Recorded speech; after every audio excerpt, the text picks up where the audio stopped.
Step 5, admitted to God, to ourselves, and to another human being the exact nature of our wrongs, and reminding us that you are not alone. So again, if you have a higher power, whether you call that higher power God or something else, or your understanding of God is different than mine, that's okay, because you're not alone, as long as you have something that is greater than yourself, that is a guide to how you can live your life. And so in step 5, the picture that I came up with is that many times we end up, because of the things that we've done, we've left our family on the other side of the bridge. Sometimes we've set that bridge on fire. Sometimes the family members have said, I've had it with you and I'm setting the bridge on fire, don't come back.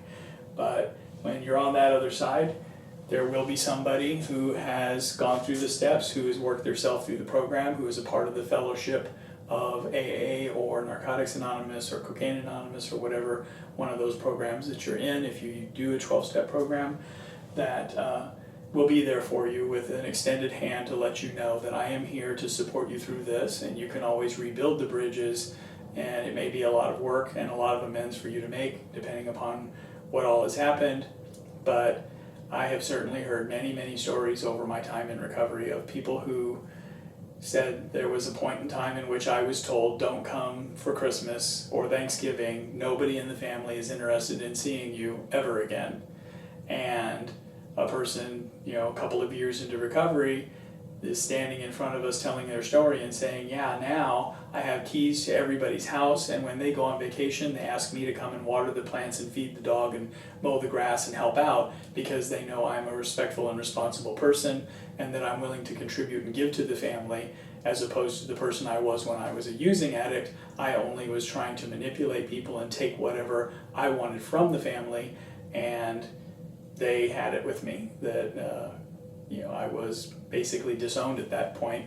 And again, now that I am loved and cared for and respected and trusted within my family, because I am a recovering addict, not a using addict, so I don't use people. So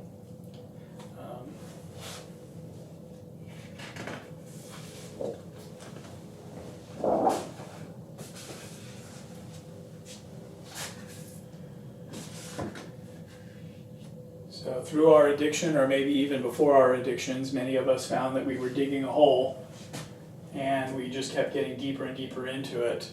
As the years went on, we just kept digging and digging.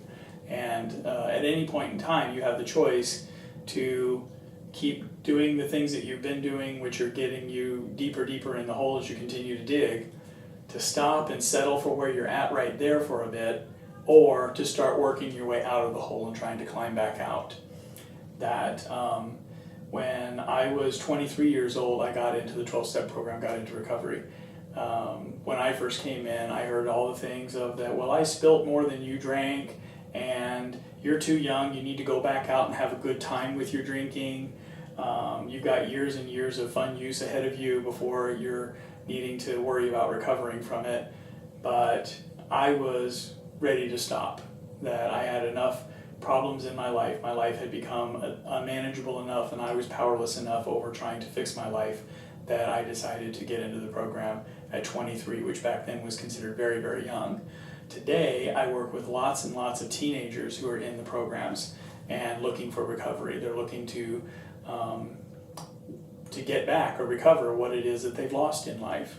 And so there's now what we call a high bottom. So no longer do old-timers in the program tell young people, you don't really belong here because you've got lots of fun use ahead of you. That we realize that, especially with drug use, when it was just Alcoholics Anonymous, alcoholics typically didn't get into recovery until they were 40 or 50. And they felt like, even though they had been losing manageability and control over their life for many years, they didn't hit a low enough bottom until they were that age. And so they just kept digging and digging and digging until they were in their 40s or 50s. But today, especially with drug use, we find that people are hitting very, very low bottoms at a very young age, even including people who are teenagers who haven't even reached adulthood yet.